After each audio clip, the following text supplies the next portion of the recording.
So my name is Ezra Blondel. I'm the Impact and Learning Manager at Ubele. The aim of the organization is to empower communities to advocate for racial justice. We do this through various initiatives. We have the Phoenix Way and we have Agbero, that are strategic interventions, and then we have projects. This year, we are interviewing some individual beneficiaries who have been impacted by courses that Ubele has run, by mentoring that Ubele is offered, and those interventions have enhanced the individuals' lives. All of the Ubele initiatives are triggered or come about from a need, from somebody saying to us, we need this, or somebody saying to us, come and help us to do this, or the data suggesting that this needs to be done. All of the work is done through communities, so we listen to their voices and the voices of the leaders of organizations and the voices of individual community members determine what is done and how it's done. So from the very beginning, the community is involved, and throughout our interventions, the feedback that we get from our beneficiaries, beneficiary individuals of beneficiary organizations, determine what happens next. So my name's Otis Thomas. I'm the co-founder and managing director of TAP Project, which stands for the African Pot. TAP started off as a WhatsApp group in late 2015. It was just a group of guys just discussing this general guy stuff. The conversation shifted, and then eventually we started talking about things of how we can impact our community. Hi, my name is Elsie Cullen, and I'm the founder of ourppls, which is a community-based creative agency, working specifically with projects with purpose. And we're really passionate about working with creatives who care, from lived experience backgrounds to get involved in projects that are led by local social entrepreneurs, charities, CICs, community groups, etc. And it's really important to us because I think a lot of the content that we see from some of these really grassroots organizations are on low resources, low budget, and we really want to make social impact sexy, especially when it comes to our community and how we tell our stories. And so for us, we really want to connect the next generation of creatives with some of these elder-led organizations and impact work to help bridge the gap and create more intergenerational working, but also ensure that our legacy is told, for us, by us, and that we're able to kind of start building those relationships to essentially keep on that next generation of leadership in-house, within the community, and holistic. Yeah. Most of the work that Ubele does is about supporting leaders, because Ubele believes in communities advocating for themselves. And it's usually done, well, the most effective way of doing it is through organized groups. So for example, Agbero is supporting 32 organizations. The Enterprise Development Program supported 49 organizations. Phoenix Way is supporting lots of organizations through its leadership. Alagba was around looking at the leadership for the provision of care and services for the elderly in our communities. So most of the work, the focus of the work is around developing leaders to be able to lead communities. We started working with someone called Steve Conway, who introduced us to Yvonne, and then Yvonne came up, we had a meeting, and that's how the relationship started to build in terms of the connection between TAP and the Ubele Initiative. So at that time, TAP wasn't actually officially incorporated. So when we met Yvonne, it was just based on these previous projects that we've done and the connection with Steve Conway.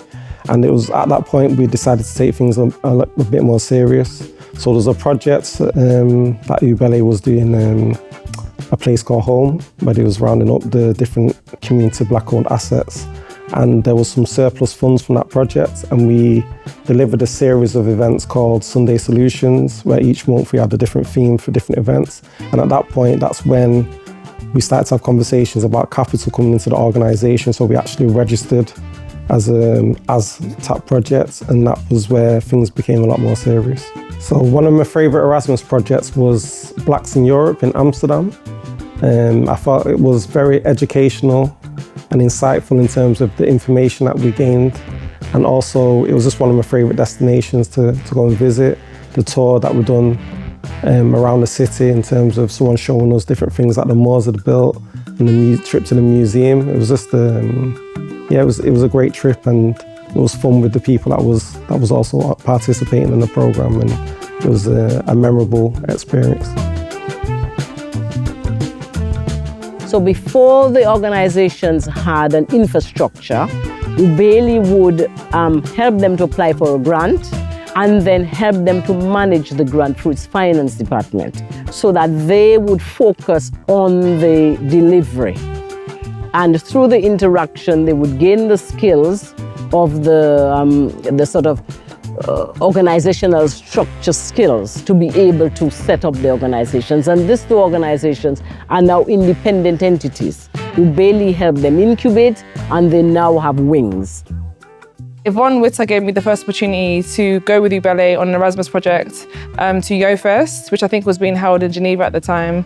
And essentially we got the opportunity to run a series of workshops that looked at politics, youth engagement, and kind of like international relations, but from like a Black-led and a racially minoritized perspective. And at the time I had just kind of like started my agency. So Our Peoples, and Yvonne, she asked me, because I have these affirmation cards that I created, and Yvonne asked me to turn the affirmation cards into stencils and then use those to kind of like lead a workshop at the YoFest. So that's kind of like my first, like, I remember like running around trying to get the stencil sorted, because it's kind of like my first time doing that. And yeah, she gave me the opportunity to kind of run a workshop and design a workshop.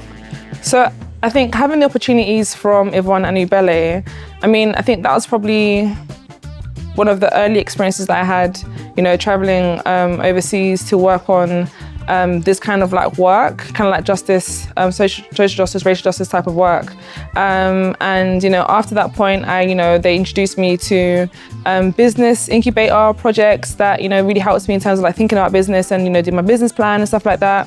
I remember coming to the Palm House for the first time, and kind of like seeing the space that they had like occupied, and really being really inspired by, you know, their vision and how they were thinking much bigger than I could ever imagine at 21. So Ubele works with a range of organizations and a range of individuals within the organizations.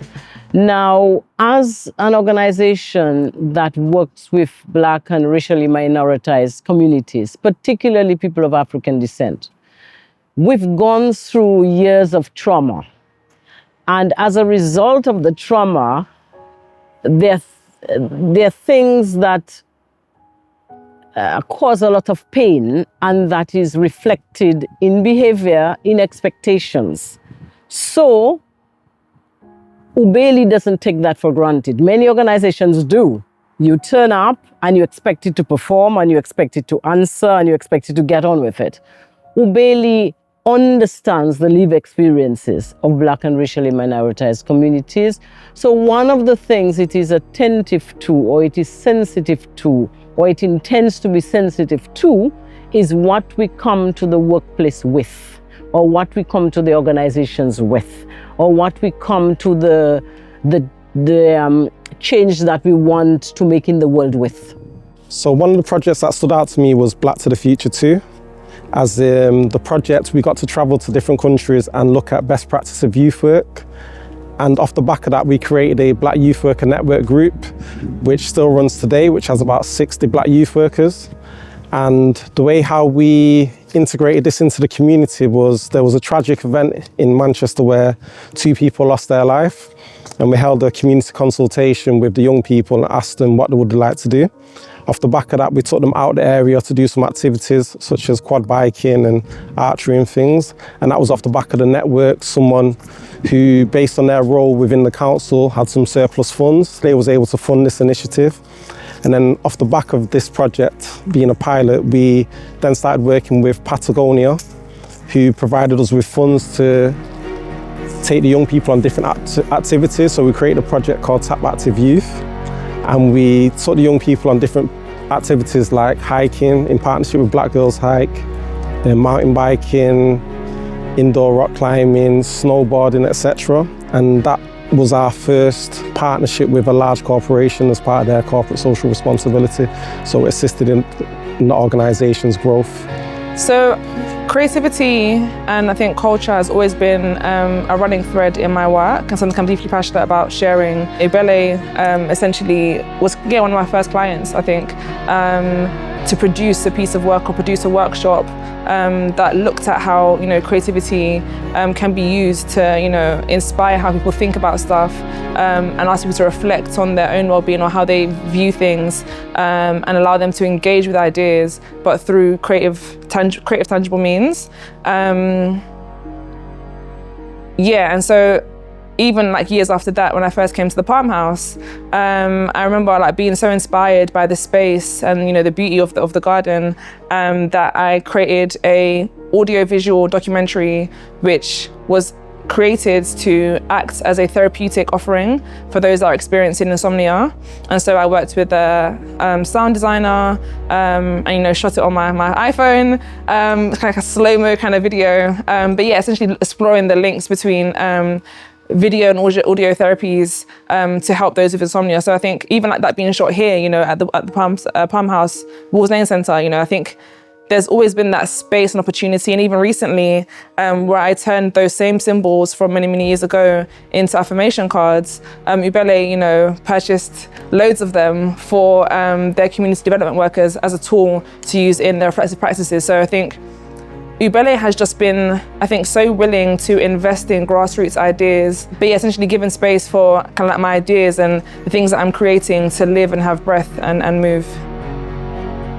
In terms of legacy, it's made me look at things more on a global scale. And since my connections with Ubele have branched out in terms of my portfolio as a social entrepreneur and expanding into different countries in Africa. So as previously mentioned, the business I have in Kenya, I also have businesses in other countries in Africa. So I'm a part owner of a safari resort in Arusha, Tanzania, which is currently under development. And I'm also launching a digital bank in Ghana in the next month or two. So these are things I've been working on for the last 4 years or so. And these are things that sparked from being beneficial to take these international trips with Ubele, expanding my network and seeing the possibilities of building something in other countries.